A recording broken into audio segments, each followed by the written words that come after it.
Hello, Culture Matters podcast. Wow, I am excited about today. Before I introduce you to our guests, plural, here's a quote just for this episode. Tell the truth, regardless of what it does to your life, regardless if you lose everything, regardless if you're not part of the group, regardless if you become that person that's lonely again. Ryan Austin. Our guests today have been on the show before. Episode 533, season 45. The Importance of Listening with Ryan Austin. Episode 764, season 64. Jeremy Kochis. I am so excited. Coaches. Fuck. Let's Trying to kick like this really off do with the a best job bang. possible. I was going to ask you before, and then I Hey, was like, oh no, I don't want to do that. it's okay. I pronounce your name Doran. I'm so happy that this is live because at the end of the day, this is what it's all about. It is. It's all about culture was Jeremy's episode. Welcome to the show, guys. Thank you for holding me to account and living the quote right there. You could have just repressed that as Jordan I could have. Peterson. That's why I didn't. Dude, Welcome to the if show. this ends right now, this is the best podcast that you've ever Yeah. had. Because you Truth. literally just said something and we just called you out. Man, I love this. Man, yeah, I could get emotional. This is a proud moment. Guys, yeah. All right, so let's start with the master class, right? If we were to come up with the don'ts of company culture, leadership, you know, if you want to each just go one at a time, some of the don'ts that come to mind. This is a master class for our audience to think about culture, to think about what you guys have been creating over these years. So let's start with that. What better way, right? Well, I actually want to start with a quote too, because I think you'll really appreciate this. It's actually from Epicurus. It says, "No pleasure is a bad thing in itself, but the things that produce certain pleasures entail disturbance many times greater than the pleasure themselves." And I say this because it kind of correlates with what we're talking about, is you have to be honest. You have to, here's the thing. If you're not telling your people what can change them, and I'm going to say this myself because I'm going to be honest right now. We failed at that in the past. And now we're transitioning that into our leadership the last couple of years where we're being honest to our people. And then what's happening is actually a trickle down effect. It's called the ripple effect with our leaders below us, our foremans. They're starting to do the same things. It's almost casting out the vision of like where we're going, what we're going to do. We're going to be honest. We're going to make sure that we're doing the right things. And I think that creates a safe culture, in your company. Because if people know that they're going to do something wrong and you're going to let them know that, guess what happens? Now they feel safe around you. They trust you. They actually start to like you because they start to grow and they start to see. Because I'll give you a really quick example. We have many great leaders in our office right now. But when you can pull them aside and talk to them, and you might get emotional, you might get angry, you might have the person across from you look at you and with raccoon eyes and say, "I can do that. I can do that." But here's the thing: is being honest and true to the people makes them grow even faster. Because ultimately, if you have openness within your company, that is the key to winning and succeeding in your culture. And we didn't do that for many, many years. And to be honest with you, I was feared. Most people are feared to tell people the truth. How many times do you go to your wife and you're afraid to tell her something because you know she's going to react? That's how we live life. We live life in fear. But here's the thing, when you project that out, how much do you feel better by just going, "Whew, I just got that out, man. That was awesome." So good and bad conflict within a company is a key role to move forward and win. So I'd like to hear Jeremy's, take on this too. Yeah. So company culture don'ts, right? That's the topic we're going on right now. Correct. Yeah, I think you hit on a few things. I'm kind of started jotting down a list as you were talking, and so one of the things I have on here is say one thing, do another. That is obviously that's a don't, and that goes in a lot of different ways, right? If you're a leader in the company and you're making promises to your employees and then you don't follow through on those promises, that's detrimental. If say, hey, we're focused, Jay, when we talked last, we talked about, core values, right? If I'm sitting here on a mountaintop preaching that our core values are, community involvement, and then we go a whole year without doing any type of community involvement, like there, that just, you lose trust, right? So saying one thing, doing another thing, you've got to be intentional with the promises you make. You've got to stick true to it. You got to lead by example. That's a key for culture.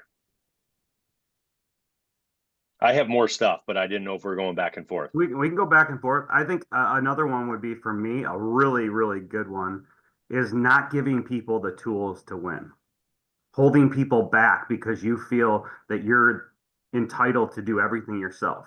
So like for instance, when you can let go of things as an owner and let people evolve and make mistakes and grow within your company and give them the right tools and the platform and all the things that you need to do to back them up, that's a winning culture. So don't give people the right tools.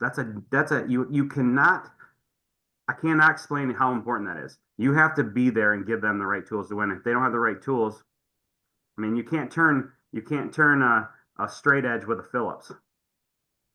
So if you don't give them the right tools, they're not going to win. Yeah, I had that one down. Failure to support. I think that's crucial. Another one I've got is live in a silo. Hmm. And that's not just for the leaders, but for everybody. If you have a group of 50 people who all live in their own little bubble and they're not interacting, they're not collaborating, they're not supporting one another, they're not asking questions. That culture is, I mean, it's likely, it's going to fail. So I think, we've got to do a good job of, um, you know, collaborating, supporting, talking, having confrontation when necessary, in a professional way. Like these things are very important. I think too, like I think the biggest thing, and this is where I think I've really, really grown in is you said at the beginning, is listening. If you don't listen to your people and you don't give the autonomy to win, then you don't give them the autonomy to think outside the box, like Jeremy was talking about the silos. You can't be in a box. You have to open up the box and you have to make sure people are doing the right thing. So what I mean by that is you have to listen. Man, that's why you have two ears and one mouth. If you just sometimes just shut up and listen, you can learn more. I mean, perfect example last night. We're talking about, Jeremy talked about community, giving back. That's one of our really core values. I just had my first meeting last night in the planning commission as a commissioner. I was inducted in last week. I had my commission. I'm now on the board of the planning commission. I'm giving back to my community, but here's the thing. I knew that I didn't know much about this, so I just shut up and I listened. And I listened how people worked and I listened to what they said and I got details and all these little things because we don't know everything. As leaders, we think we have to know everything. And so we're on this island by ourselves. But ultimately, we can cast out people in our company that can actually tell us the truth. They can give us that safe place and say, "Hey, man, like I'm worried about you on this. Hey, I'm worried about you on that. Seems like you're working really hard. I think we can do this and this and this to change that." You have to listen to your people because otherwise that's a really fast track to burnout. And when you burn out, you're the leader in the company. What happens is other people around you see that and then they end up leaving because they know that if they're not going forward on a continual basis, that's why it's so important to listen on a continual basis. And Jay, we've been talking about this for years. When I finally shut up and listen, when I speak, it's something that's valuable. And so I want to make sure that everything comes out of my mouth is not bullshit. It's real. It's me doing the things that I do on a continual basis. And I'm not just preaching it. I'm saying it. If I listen to my people, and if I say on this podcast that I'm going to listen to my people, or I'm listening to my people, and this podcast goes live and my whole company sees it and I don't listen, that's a disaster. People preach too much of how important it is to listen and do this, but meanwhile they go in the next room and they don't listen. That is the that's it's a failure immediately. You will literally dismantle your whole culture within immediate 5 seconds because you have to do what you say and say what you do. What do you think Yeah. leads to that? Leads to what? The hypocrisy. Ego.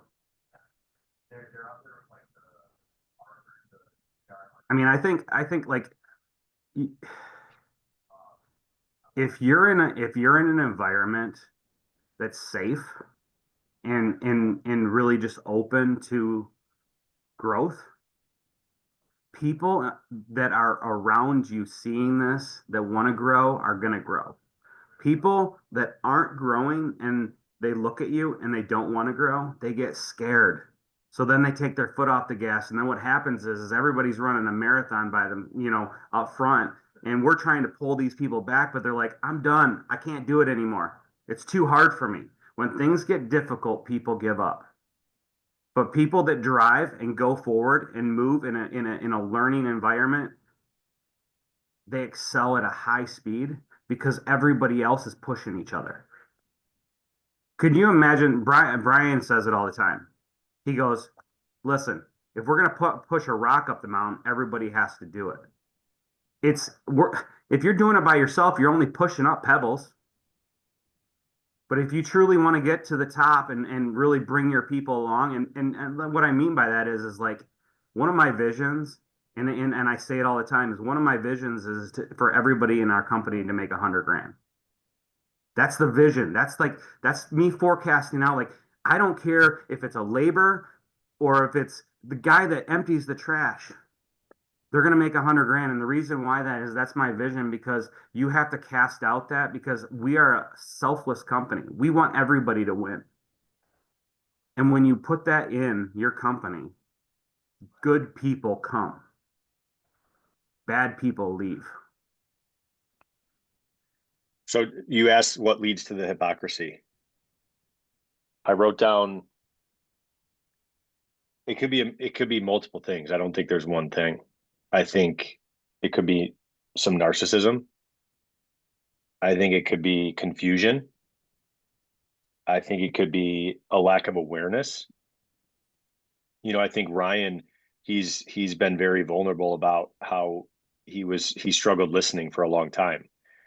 I don't think that was intentional. I don't think he walked around and consciously was saying to himself, like, screw all these people. I don't want to listen to them. I'm just going to say what I want to say. No, it was a lack of self-awareness. He didn't realize what he was doing. Once he realized it, that empowered him to make the decision of changing. If he decides not to change, he's a narcissist.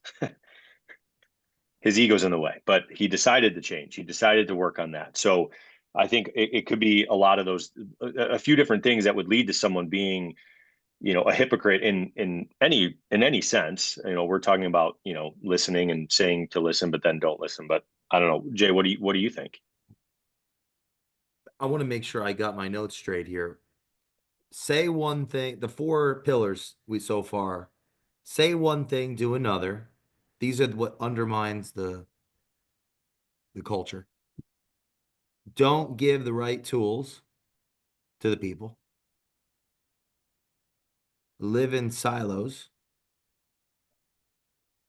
Don't listen. Is that the four?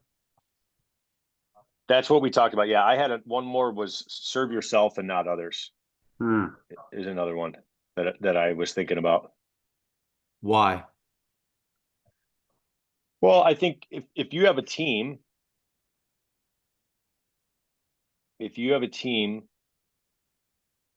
of a bunch of people who really only care about themselves, that team is not going to do great things. And if you have a team of mostly people who serve each other and care about one another, and then you have some individuals who sneak in who don't, those people are going to either they're going to be the poison of the team, or they're going to just find themselves walking back out because they're not going to like the feeling of being around a bunch of people who care about one another, because that's not how they feel. So I don't think too many companies do great things with a bunch of individuals who only care about themselves. I mean, Jay, I mean, I think there's two ways to see the world on this. You know, there's some people will see the things that they want, and some people are going to see the things that prevent them from getting what they want. And I think that that's the difference maker is we're painting the vision of what people want. So in a culture, you have to be safe, and it's got to be a safe environment. So we're literally giving the things that people want. They want to be heard, they want to be seen, they want to be loved. Man, it's simple, guys. It's like when I started truly loving my people, it changed the whole culture because I can honestly say that I care so much about my people and I would do anything for them. And Jeremy can attest to this. So you have to be selfless. You know, there's a story, and I'm probably gonna botch this because I'm a little emotional right now. But there's a story that there's basically, I don't know if you have ever heard of the two lumberjacks. So they go out together every single day chopping wood. They come back every single day at the same time chopping wood. One gets more done. But here's the thing. The one lumberjack leaves for an hour every single day.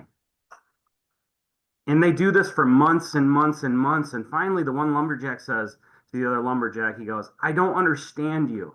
I don't understand how you can go out every single day, chop the wood, go home, or do whatever you do, and you still get more wood done to me.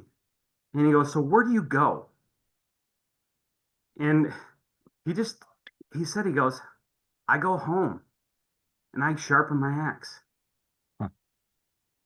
Mm. You have to give an infinite mindset to people.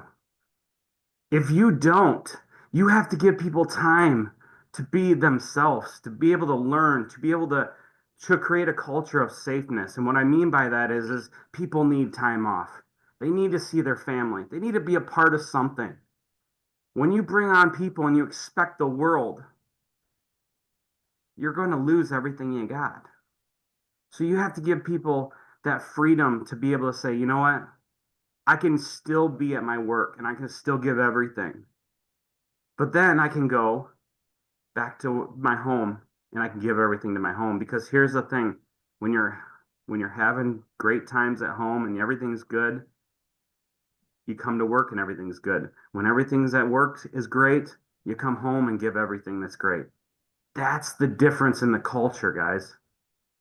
You have to give yourself time. Every day I don't come in this office early in the morning because I spend intentional time with first and foremost my Lord and Savior Jesus Christ. That's the number one example I do every single day in the morning. There's non-negotiable. Because if I take the time for myself, I will show up in the right frame of mind, the right state of mind. I used to come into work many, many years ago and I was here. Mm. And dude, you come in my office, lit a grenade, I'm on. I'm mad. But here's the thing. The difference is now I'm taking time for myself. It's an infinite mindset mentality to say, I need my own time. I need my own time to get better so I can go out and be great for my people.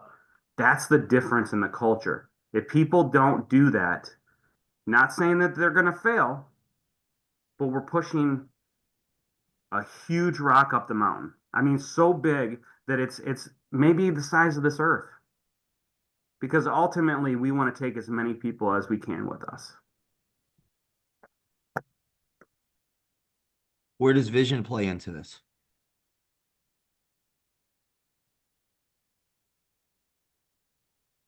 I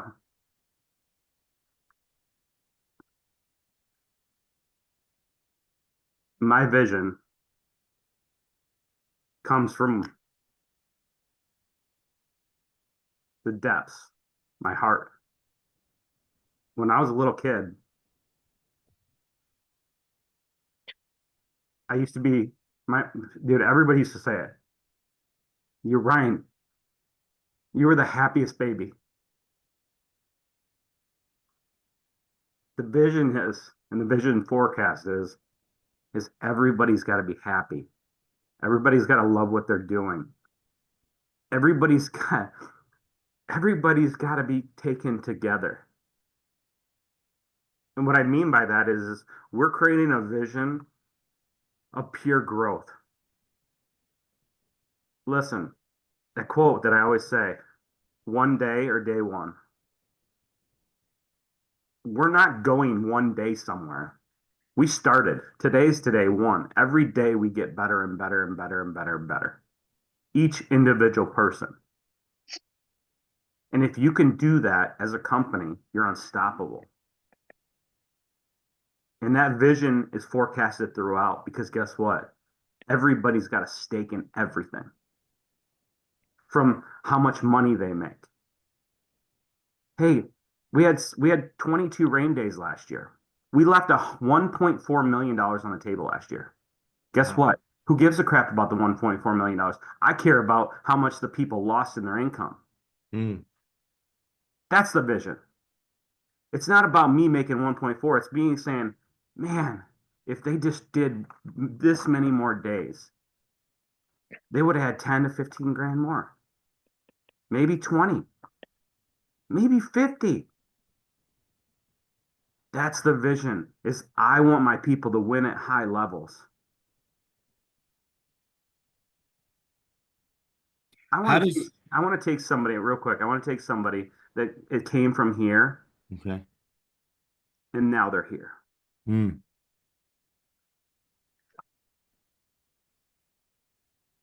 How does BSI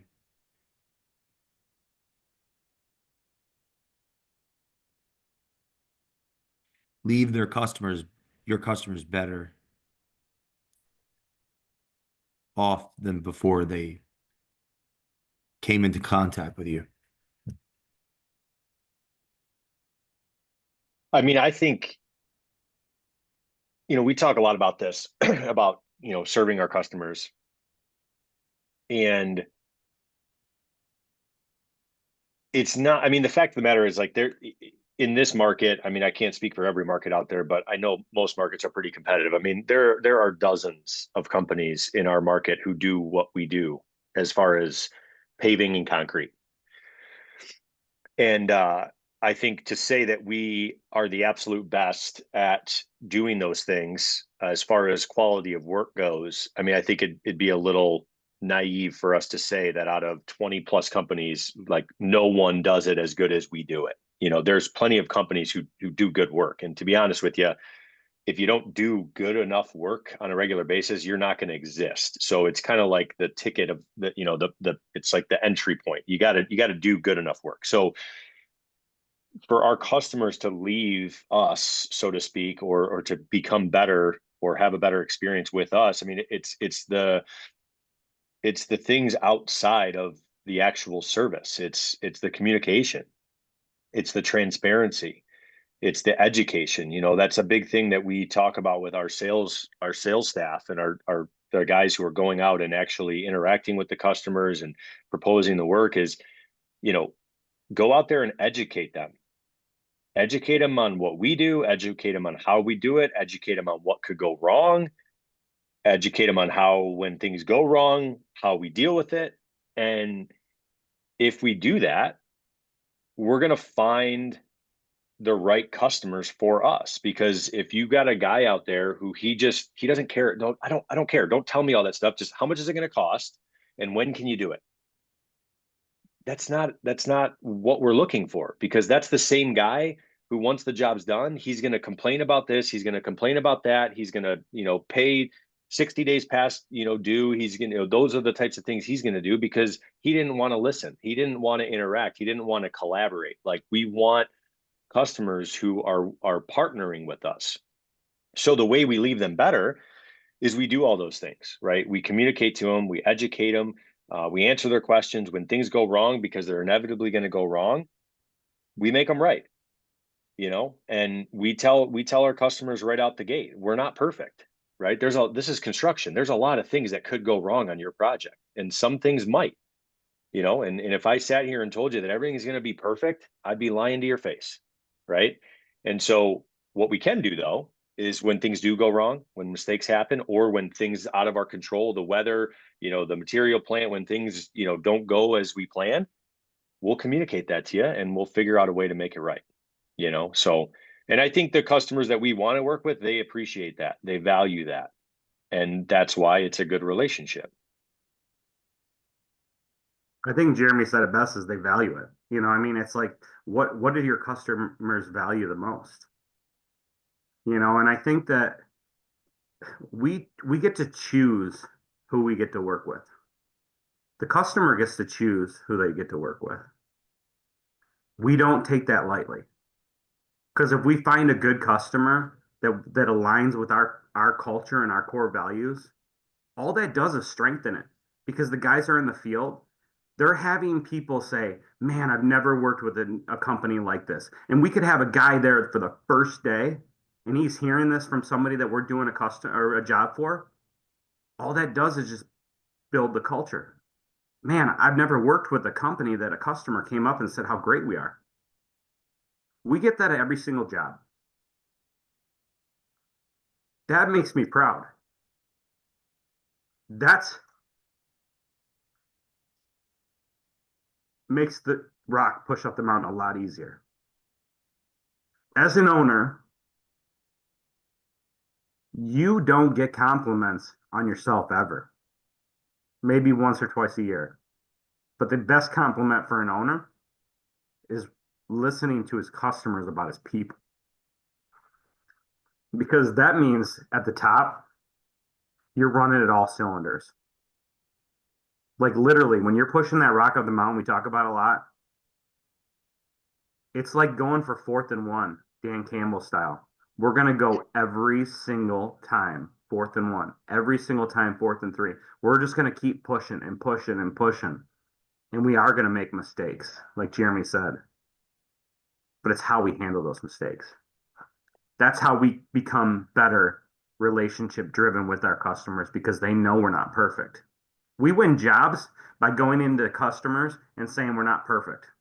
You know why?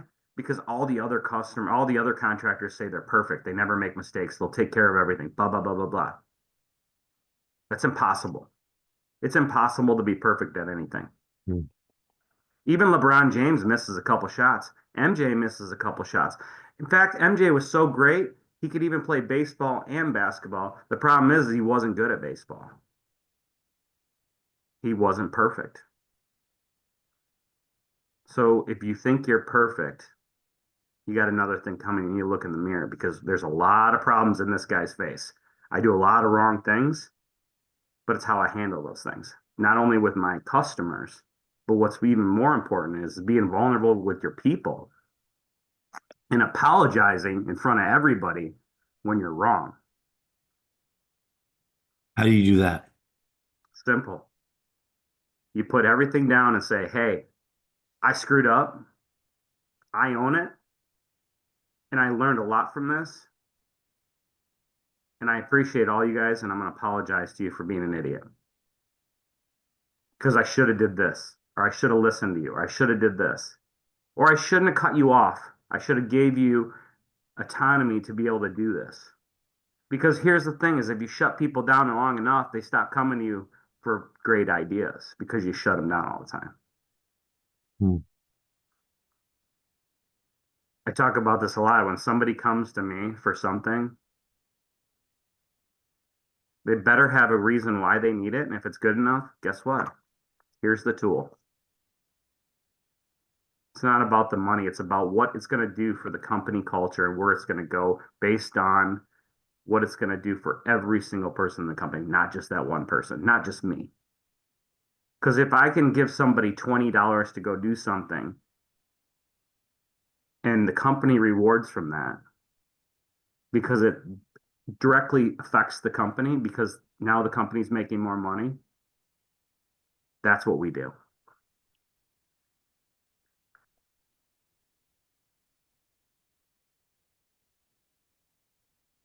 What are some of the consequences of a poorly executed job? Hell,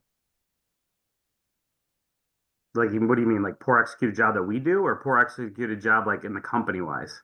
In your industry, like the consequences of a poorly executed job for the customer, Oh, associates. I mean, it's pretty simple if you're communicating with the customers. We don't get too many. Um, I don't know, man. Jeremy, you could touch base on that with the Kramer and Triad one with the issue you had last year. I think it was 2 years ago, actually. Now, with we just we shit the bed, guys. We literally shit the bed on a job, and Yeah, I mean the consequences. I mean, there's a myriad of consequences, and it obviously depends on the degree to which the job was not executed, right? Well, more specifically, like what is the problem that the work that you do that it solves to? Say that one more time. What is the problem or like problems that the work the organization does solves to? So you mentioned paving and concrete. Yeah. Why is that necessary in the first place? Well, not, I mean, pavement, asphalt doesn't last forever. So if you have a roadway or a parking lot or a driveway that's asphalt, it's going to break down at some point and it's going to need to be replaced. And if it's not replaced, it's going to cause damage to vehicles. It's going to produce trip hazards. It's going to be ugly. You know, those would be the reasons why someone would want to replace their road or their parking lot, right? So, you know, if they hire us to go and replace their roadway, um, what I found in my, Oh, you know, did you have something?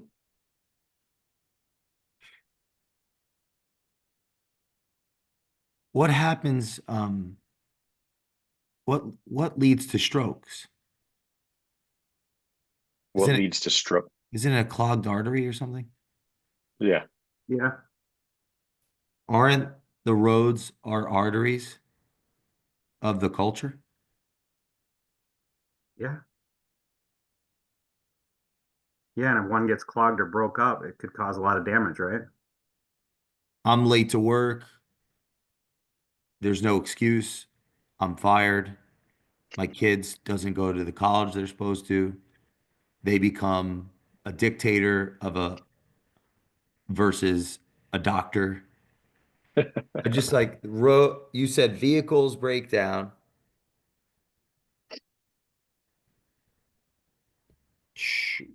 Oh, people you could trip or Mhm. Yeah, it's safety. Dude, hey Jay, we're aesthetic. lifesavers in this world. We actually fill potholes so people don't die. You know, hey, could you imagine like us out there fixing potholes with a bunch of bathing suits on in 90-degree weather? We fix potholes so people don't die. Yeah, It's that's a our good new tagline. I was with a someone very important to me, and neither of us pay attention when we walk. We are abstract, more conceptually rooted humans, both arguably based on like our inner circle, important to the people that we serve. And we almost, because we're both the same person, so ultimately, we almost got hit by a train. Like it was a train in a city on the West Coast that was like in the city, like a car, like going Is it one around. of those trolleys you're talking about? Yes, and we almost both died Oh my God. because We I'm were not laughing walking, because you almost died. I'm just laughing that you were in the middle of the street walking in a daze. and it happened twice. The first time they saved me, the second time I saved them. So I'm just thinking like, okay, I'm walking down the street, I'm not paying attention because I'm thinking about Wittgenstein or something. And I'm and I we fix potholes so people don't die. We could be more specific. We fix potholes so Jay doesn't die. Yeah. Yeah, that's the quote right there.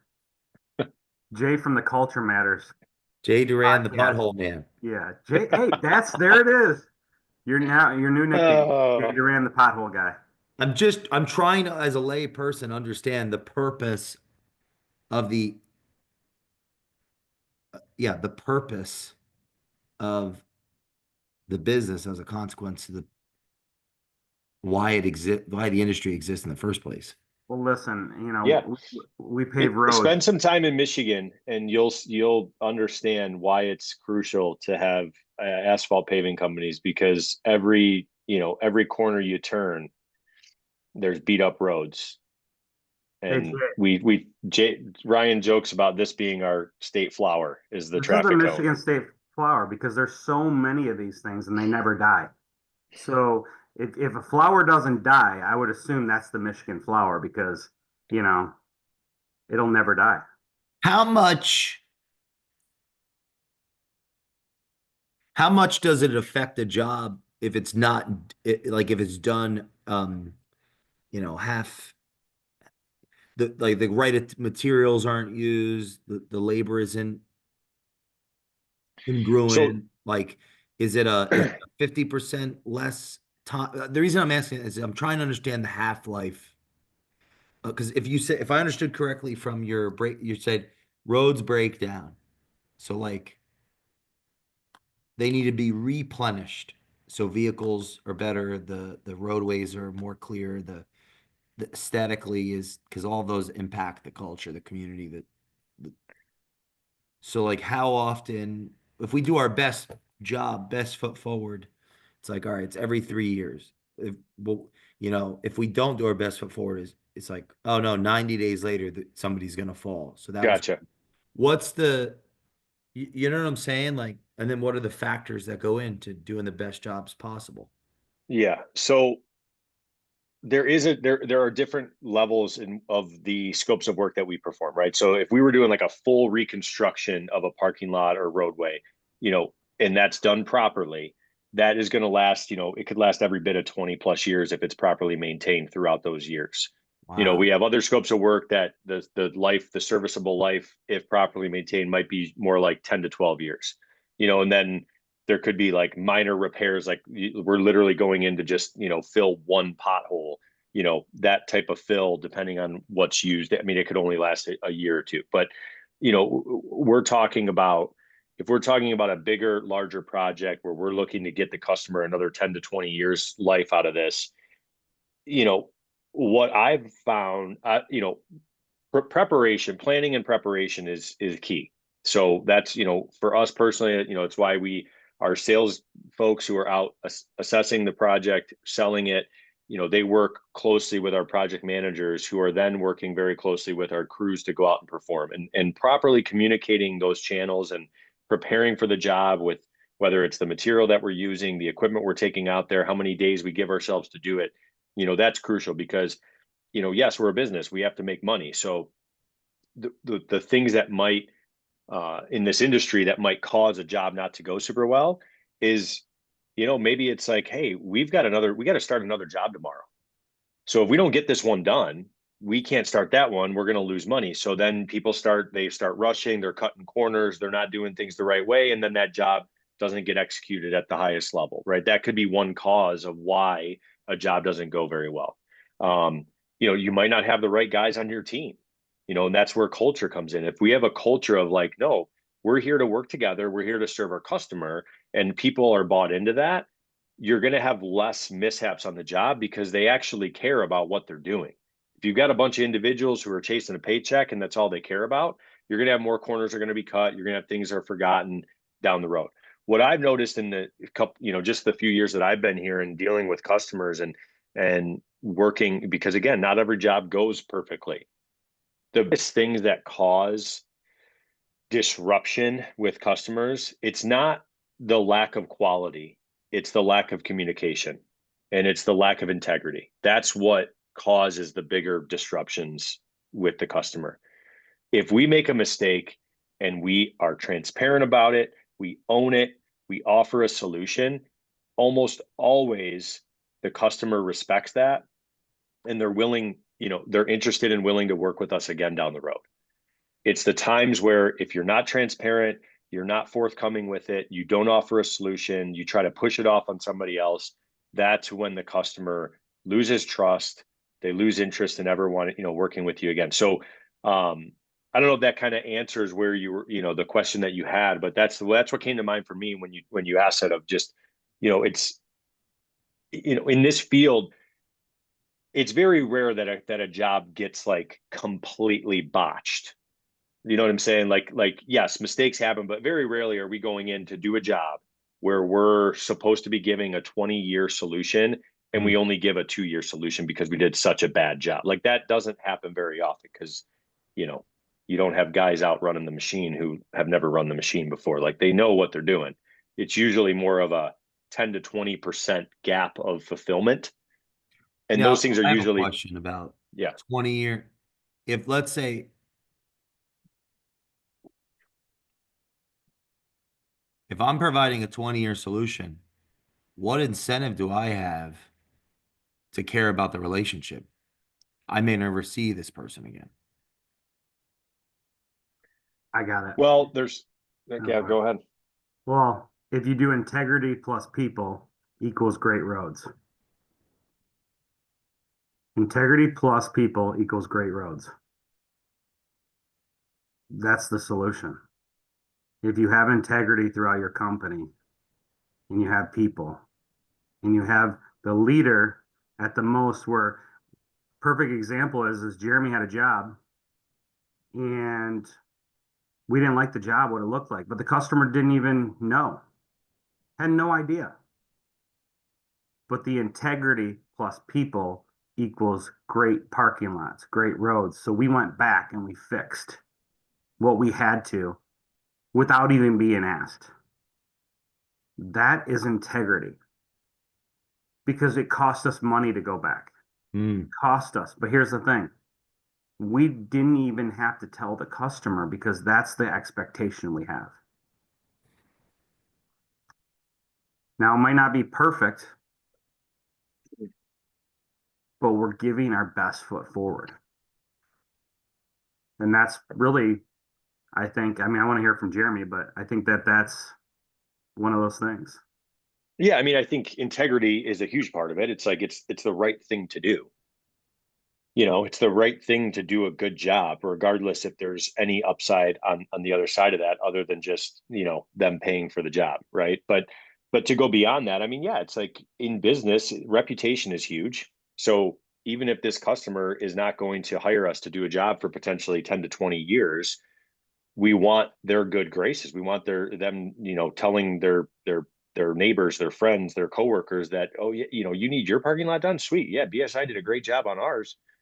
So reputation is huge. And I think, again, at the end of the day, it's like I want to work for a company that I can, go home and sleep at night knowing that, we're doing good work, regardless if there's an incentive past the job that we're doing. Now, with that said, a lot of our customers, they have multiple properties.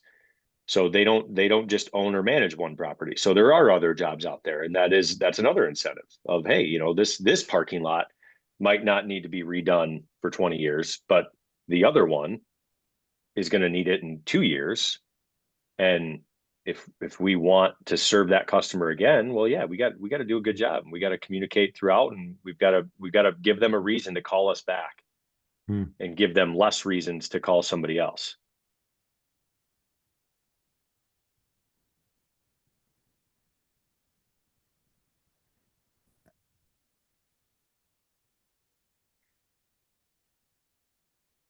Just had a revelation. Please share. Social media has given people who lack integrity the opportunity to serve.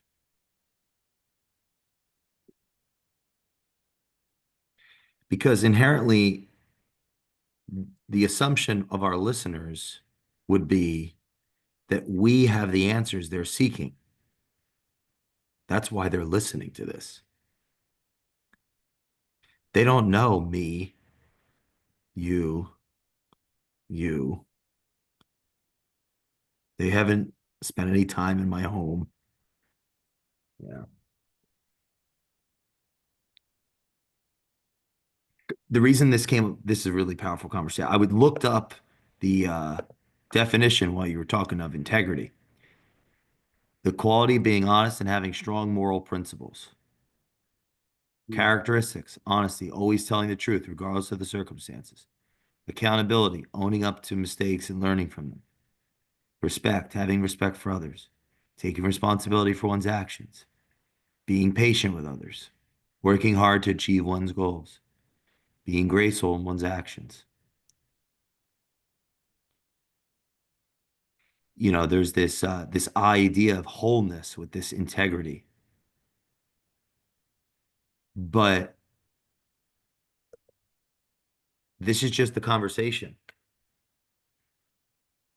The listeners don't know us.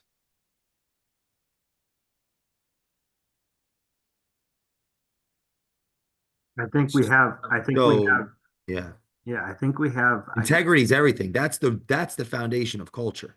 yeah. Yeah. And I think this was a master class on culture because I got my notes here. You guys, all right, I think I remember it said,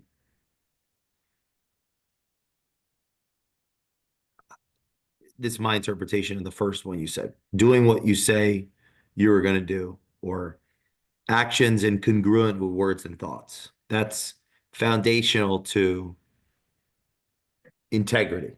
It's integrated. Hmm. I'm right. I'm an integrated person.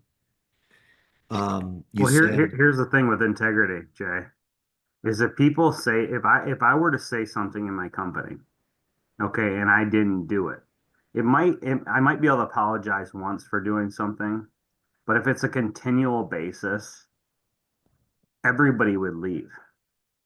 And so when you're on social media, like you say, like social media, putting out integrity, doing all this, people can see right through that, especially your employees. So if you preach that, you're doing a disservice to your company before you can change your direction. I'm not saying that somebody can't change what they're doing and how they're doing it, but you better be careful within the culture of your company of what you're preaching on social media and what you're doing, because it could be an infamous, literally bomb go off. It literally could be destruction. well, I would argue that's a natural consequence of the usage of it because what we have to keep in mind is that these tools are so powerful. This conversation could lead me to think that I am what I'm talking about right now 100%. because I've talked about it and been affirmed by you guys. And there are people that don't know me, but think they know me based on the concept of me I'm presenting to the world. And so as a student of culture, a student of trying to figure out, what's business in 2040 look like. These social platforms are like dealing with nukes. We have a nuclear, we're a leader of our company. We have a nuclear bomb and we don't know how to use it necessarily. So I think that's a lesson for our listeners is the congruence of my people, the congruence of what we're talking about being integrated in the business, then okay, people can rally around that. We're using this weapon to grow our market share, to attract talent from bureaucratic larger organizations. We're taking advantage of the sea of hopelessness and despair in this world of all of us that are addicted to other people's lives, the billions of Mhm. people that, you know, are addicted to other people's lives. The soap opera of the world, the soap opera shows are dead, and now they're just real life soap opera. I'm holding up a phone for people that aren't watching on YouTube. We're attracting lost and desperate people to our causes. Now, what percentage of them are ready to work? Probably a small percentage, because they don't realize they're the problem of the culture, right? It's like letting the loonies run the insane asylum. But I think that's a very important. That's been a big. That's something Yeah, I would like to continue to unpack on the show, having thought about this for some time. Is it's the integration of the social platforms and the real work that can create the value of it. Well, I But think, if it's not integrated, I might actually think that I have a great culture. Like yeah, my culture is my culture at this point in time, being that we're still a small team, it is the show. Like the guests are my culture. And our team is relying upon the truth of just myself and my wife, our sacrifice, like meaning like they at the very least they know that we have nothing else going on other than this. So there's that, and being a small Swiss Army knife team, that's good enough for now, but it will not sustain forever. I got a question for you, Jay. But yeah, yeah, sure. So yeah, So what attracts you to the BSI culture? What attracts you to Ryan Austin? What attracts you to Mark Austin? What attracts you to Jeremy? What attracts you to the whole being of our family here? And the reason why I ask that is because we are doing something different than most, but I want to know your opinion on what you see and how you see it in person. Because I like that often, you cry like Peterson. yeah, I mean that. That sounds funny. Um, but yeah, it's like a feeling more so. Also, what's really exciting personally hmm is to grow with you over the years, to see you, because I believe I can't help myself. I believe in people uh redemption. yeah. Like I believe people can change. Well, I here, believe I have. And I believe I am. So yeah, you I are, believe in you. yeah. So that's one thing. I also, yeah, so that's a big thing. Um, I like your brotherhood, an integrated family can really make change the world. Like, Cain and Abel, there's a reason that story has lasted, Hmm. I think. Like those are the two kids of the first people, right? Isn't hmm. Cain and Abel the children of the first, metaphorically, if people, the first parents, and one killed the other. So it says a lot about, you know, that says a lot about Well, I think, integrity. yeah, I think too is like what you see between my brother and I is we trust each other. Trust is a very hard word in this world because not a lot of people are trusted. And so when you can trust somebody more than anything in this world, it's the most powerful thing in the world. And it's from that trust that you've attracted the talent. And I haven't, of course, met. I'm interested to meet, to see more and learn more. Yeah. But obviously, I built a relationship, a friendship with Jeremy, and seeing you guys show up and continue attracting talent is how we grow these companies.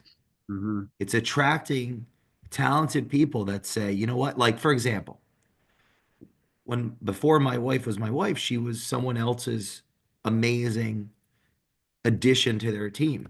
Something about me, led her to say, I'm going to make sure he stops sucking. Yeah. There's something there, and yeah, like, so it's the attraction of talent. And Jenna, oh my God, our team, hopefully they're listening. Some of our team, they edit obviously the show, and everybody, I think everybody's exceptional, that we have exceptional people. You could do so much with few, uh, with Well, exceptional people. Jay, And so, just know that I'm humbled that you say that, because I can ditto the same things back to you, because there's a reason why I ask, hey man, do you want to go on a walk, in the morning? Because ultimately we have to catch each other up of where we are in our life, because we're growing at such a fast pace that we almost don't recognize each other each time we see each other, if that makes any sense. well, I used to have 3 feet of hair. Yeah, yeah. Well, I mean, 3 feet of hair, you wouldn't talk in front of anybody. You took your shoes off in front of people. I mean, and you almost started undressing. So, like, you come a long ways. Well, it's funny because you have to, and there's, it's always tough when I it's complicated. It's like It's I just it's I just painted the best picture of the world, dude. it's it's complicated. it's complicated. Yeah. Well, yeah. When I'm doing a On the job, next episode of the yeah, we Culture Matters should. by This is good. No, this is good because the audience is, they're learning. If anybody listened to the New Year's Eve Jubilee, I highly recommend our listeners go listen to episode 764, which was I think, what is culture? That's Jeremy Kochis. Ah, coaches, come on. I'm from North Jersey, so that's an accent. See, now I'm making playing the victim, right? Because I'm embarrassed. yeah, excuses. Yep. So I that's see that's I not see through taking your excuses. accountability. That's lacking integrity. Yeah, Yes. I got to say it in the mirror a couple times. Oh, Just think coaches. There's two coaches on the team. yeah, that's great, Just coach. Yeah, Coaches.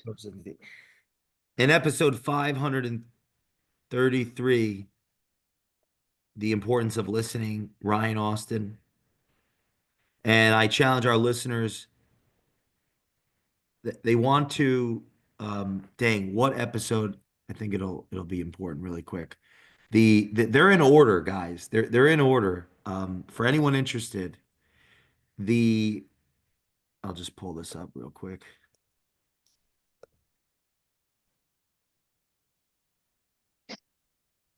It'll really help our listeners get to know me better, and because I'm trying to do that with the show. Uh, mhm. but and you guys, if you haven't listened to these,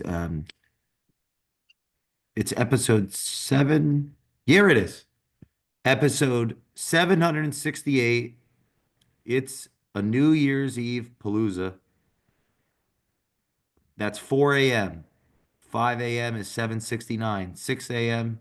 is 770.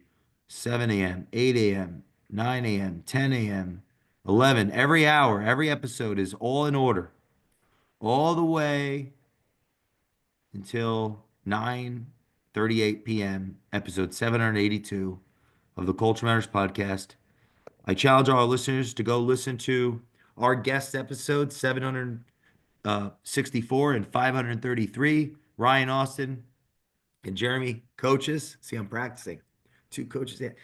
And go listen to New Year's Eve Jubilee in order to see my culture and take these lessons into the real world and be careful. Be careful. Let's be careful of these platforms. And thanks, guys, for coming back. This was a lot of fun. Great reminder. And, closing remarks. If there's one thing that each of you would like our listeners to take away from this conversation, What would it be? Hey Jay, you have the most beautiful eyes I've ever seen. My mother's. I'm just telling you, man. I mean, they're just so beautifully blue that I just like, it's just one of those things. I wish I had blue eyes. I mean, it's ultimately blonde hair, blue eyes. I'd be like, I don't know, man. It's just something about your eyes, man. It's just like they're amazing. So I feel like every time I talk to you, I can trust you more than anybody in this world because of what you have in your eyes. It just not only a person, but I feel like your eyes were meant to see culture and the fix of it because you have to be that person for other people and you're doing that for multiple peoples and then in turn you're actually elevating your culture.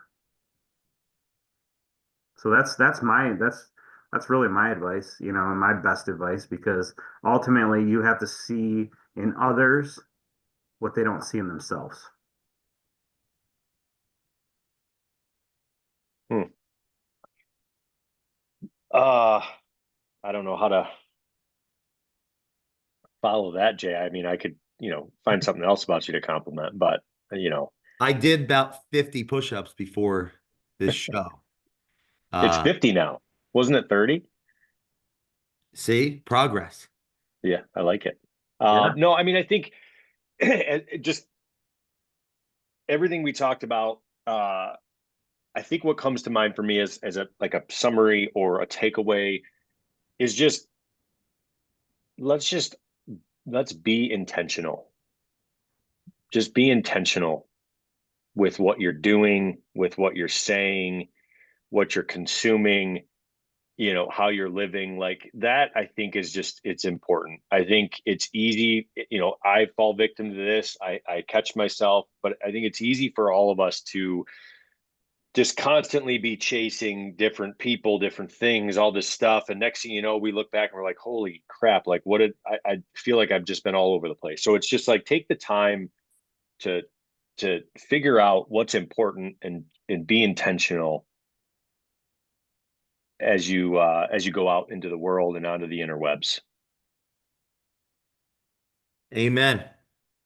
If you're Amen. listening to this show, share this with somebody that you have deep disdain and contempt for.